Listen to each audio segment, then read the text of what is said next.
Evangelho de João, capítulo de número 7. Depois disso, versículo 1, andava Jesus pela Galileia e não queria ir a Judéia, porque os judeus procuravam matá-lo. Os judeus aqui, mais uma vez, trata-se da casta religiosa. E depois disso são os eventos relacionados no capítulo 6, onde Jesus multiplica os pães e mostra para todo mundo que ele era o verdadeiro pão, pão vivo que desceu dos céus, e ele perde muitos discípulos nesse duro discurso que ele faz. Então, depois disso, passado mais ou menos 6 meses, aproxima-se a festa dos judeus, chamada Festa dos Tabernáculos. A Festa dos Tabernáculos era uma das grandes 3 festas de Israel, junto com Páscoa e Pentecoste. Festa de Tabernáculos, ou cabanas, era assim chamada, porque o povo ficava 7 dias habitando em tendas ou cabanas fora de suas residências. Poderia ser no quintal, mas a maioria em peregrinação a Jerusalém, para lembrarem da peregrinação dos antigos, dos 40 anos em que passaram pelo deserto, onde habitaram em tendas ou cabanas e viram a provisão de Deus em tudo. E os irmãos de Jesus também não criam nele, é isso mesmo. Diferente do que pregam os romanistas, já falei sobre isso em outros capítulos, aqui mostra mais uma vez que Maria não foi virgem, né? Maria ficou virgem até que deu à luz ao Cristo, como diz no Evangelho de Mateus, capítulo 1. Depois disso ela teve outros filhos, e esses irmãos de Jesus não criam em Jesus. Versículo 5 deixa isso bem claro, mas é irônico que eles estavam indo a uma festa religiosa em Jerusalém, mas não criam no Filho de Deus que estava entre eles. E eles sabiam que Jesus havia perdido discípulos, porque Jesus só estava ali na região da Galileia, e eles começam a dizer: ora, você precisa ir à festa em Jerusalém, você precisa fazer publicamente as coisas que fazem, porque ninguém que busca ser reconhecido pode fazer isso em oculto. Em outras palavras, eles estavam dizendo: já que você é o Messias, você precisa ter popularidade. A preocupação deles era em popularidade. A preocupação de Jesus era ser fiel e obediente àquilo que ele recebeu do Pai.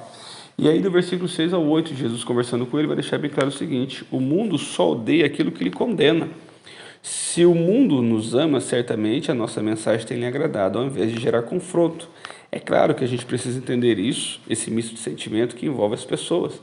Mas a gente não pode esperar ser amado pelo mundo. Eu digo isso pelo seguinte: há muitos cristãos que se omitem no que tange à pregação do Evangelho da Verdade, aos seus parentes, aos seus amigos, aos seus próximos, porque ele tem medo de como que a pessoa vai reagir ao Evangelho. Ora, irmãos, vamos ser bem sinceros, o mundo ofende a Deus todos os dias. Quando somos ofendidos pela palavra, ainda que a curto modo isso nos gere uma ofensa, a longo prazo vai nos gerar vida eterna. Então a gente precisa pregar o Evangelho a todo custo. E Jesus estava deixando bem claro para eles: ora, vocês não têm problema com eles porque vocês falam a mesma língua. É isso que Jesus está dizendo, 6 ao 8. Então eles amam vocês, vocês não têm problema porque vocês ainda vivem na mesma situação. E aí, do versículo 9 ao 15, vamos dar aqui uma sintetizada. Porque Jesus sobe à festa em oculto. Ao contrário do que seus irmãos pensavam, ele não buscava, como eu já disse, prestígio, popularidade, mas buscava ser fiel à mensagem do Pai. Ele sobe no meio da festa, no 4º dia, uma festa de 7 dias, então ele sobe ao 4º dia, e já havia uma forte conversa sobre ele lá. Para uns ele era um bom homem, para outros um enganador. E Jesus, na verdade, é um divisor de águas. Na vida de qualquer pessoa, Jesus é um divisor de água. Mas eles falavam em pequenos grupos, por medo dos líderes. Quando ele começa a ensinar, eles ficam admirados com seu ensino, porque como é que ele poderia saber tanto, vai dizer eles, sem ter estudado? A grande dificuldade das pessoas era compreender como é que Jesus tinha tanta sabedoria, se ele não frequentou nenhum curso de Jerusalém, se ele não sentou aos pés de nenhum rabino para ensinar. Eles não conseguiam compreender que o estudo dele vinha de fato do alto, como ele dizia. E quando eu digo que Jesus é um divisor de água, é que Jesus, ao passar na história daqueles homens, Jesus já dividiu a opinião deles. Para uns ele não prestava, para outros ele era um bom homem, mas a verdade é que onde Jesus passa, as coisas serão mudadas para todos sempre. E aí do versículo 16 ao 18, Jesus mostra que ele não era um inovador na questão dos ensinos. Ele não estava trazendo um método novo de ensino e elementos novos que ele aprende. Não, ele não estava trazendo isso, ele só vai mostrar que tudo que ele estava ensinando, ele aprendeu do próprio Pai. Por isso é que ele não buscava nenhuma glória. E aí o versículo 19, Jesus vai contra os judeus. Isso mesmo, Jesus vai contra os judeus, falando que os judeus gostariam de matá-lo. E por que é que eles queriam matar, se não era isso que a lei estava ensinando? Mas aí o povo começa a se confundir, dizendo que Jesus estava possuído, porque ninguém queria matá-lo, mas na verdade é que o grande povo não sabia disso ainda, do que os judeus, os líderes, planejavam no culto. Aí do versículo 21 ao 24, Jesus se posiciona contra essa hipocrisia dos líderes, né? Jesus vai dizer: vocês podem violar o sábado para circuncidar alguém. A circuncisão deixava, de certa forma, o membro mais perfeito. Então, eles buscavam essa perfeição no sábado, mas se ofendiam com Jesus curando alguém no sábado. E então, Jesus vai falar: julgai segundo a reta justiça. Aqui, mais uma vez, Jesus vai pôr por terra essa ideia de que a gente não pode julgar ninguém, que não podemos julgar ninguém, né? Mas eu falo isso com mais propriedade no capítulo 7 do estudo sobre o Evangelho de Mateus. Dá uma procuradinha lá para mais detalhes sobre essa questão do julgamento. E aí, do versículo 25 ao 27, aparece aqui os que estavam desejando a morte de Jesus. Eles vão dizer: nós sabemos onde está ele. Havia então uma visão errada sobre o Cristo. Eles vão dizer: nós sabemos onde ele está, nós sabemos de onde ele é. Então podem ir lá pegá-lo, porque quando Cristo vier, ninguém vai saber de onde ele vem. E isso mostra uma visão errada, que apesar de eles serem estudiosos, eles não compreendiam. Vai dizer: olha, eles tinham para alguns uma ideia de que o Cristo surgiria do nada, e não é isso. A própria Bíblia deixa bem claro que o Cristo nasceria em Belém de Judá, e isso foi o que ocorreu. No versículo 28 ao 36. Então Jesus clamava. Esse clamor alude a um clamor cheio de emoção. Jesus tinha compaixão daquelas almas. E ele clamavam para que eles de fato compreendessem quem de fato ele era, porque Jesus queria salvar o seu povo. Jesus não queria viver em constante confronto, ou num eterno confronto com os judeus. Não, antes pelo contrário, ele queria salvá-lo. Ele queria salvar esse povo. E aí eles acham que conheciam a Jesus num todo por conta da sua origem humana.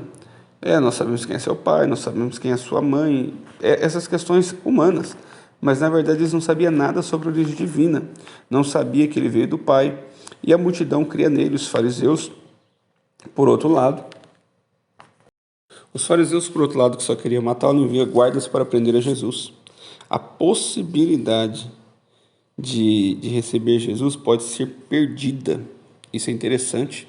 Parece que estou trocando o contexto, mas não, estou falando o mesmo texto, do versículo 33 ao 36. Jesus vai dizer: olha, eu estou convosco, mas eu vou partir, e vocês não poderão ir onde eu estarei. Jesus é o caminho, para deixar bem claro, e sem ele ninguém vai ao Pai. Porque eles começam a gerar uma confusão entre eles: mas espera aí, para onde que ele vai que nós não poderemos ir? Que conversa é essa de que para onde eu irei vós não podereis ir? Então essa é a realidade, nós não poderemos ir ao Pai. Jesus tratava da sua ascensão, sua ressurreição e ascensão ao céu, e ele deixa bem claro: ninguém vai ao Pai se não for por mim. E aí no versículo 37, no último dia da festa, Jesus clama então: se alguém tem sede, venha a mim e beba. Todo o contexto, Jesus está tratando sobre, todo o contexto de João até aqui, do capítulo 7, Jesus está tratando sobre a necessidade de não buscar glória humana, como o mundo ama aqueles que pertencem ao mundo, e como que o mundo odeia aquilo que não lhe pertence. Jesus sobe de maneira oculta, Jesus está ensinando num pavilhão onde as pessoas querem matá-lo. Aparentemente nada que trata sobre água, mas Jesus então dá um grito no último dia da festa, o dia principal da festa, dizendo: se alguém tem sede, venha a mim e beba. Porque como diz as Escrituras, do meu interior fluirão rios, do seu interior fluirão rios de água viva. E aqui é um ponto interessante, porque na festa dos tabernáculos havia uma procissão diária do povo, seguida pelo sacerdote, onde eles iam até o tanque de Siloé. E o sacerdote pegava a água então, com um jarro de ouro, voltava até o templo e derramava a água no altar, em memória às águas que fluíram da rocha e das bênçãos alcançadas no passado e das águas que fluiriam por todo o nosso interior, do livro do profeta Isaías. Então, no último dia da festa, cada dia se fazia isso uma vez, no último dia se fazia 7 peregrinações até essa fonte. E era um momento de euforia, de muito louvor, de muito cântico. As pessoas cantavam para que Deus fluísse neles esse rio. E aí Jesus vai então dizer que ele era, neste cenário, Jesus se apresenta e diz que ele era a água da vida, que quem cresce nele, de fato, veria água viva fluir do seu interior. Mas é interessante, o que Jesus deixa bem colocado aqui. Primeiro, eu tenho água que vai transformar a tua história.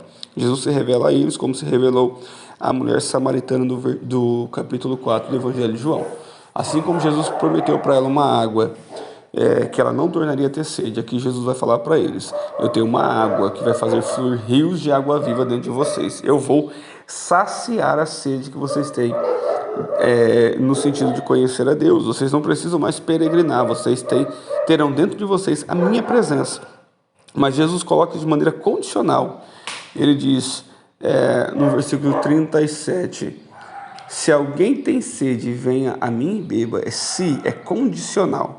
Venha a mim, é uma escolha pessoal. Mas os que vierem, os que escolherem vir a ele, os que compreenderem que tem sede e vir a ele, esses serão saciados em Jesus.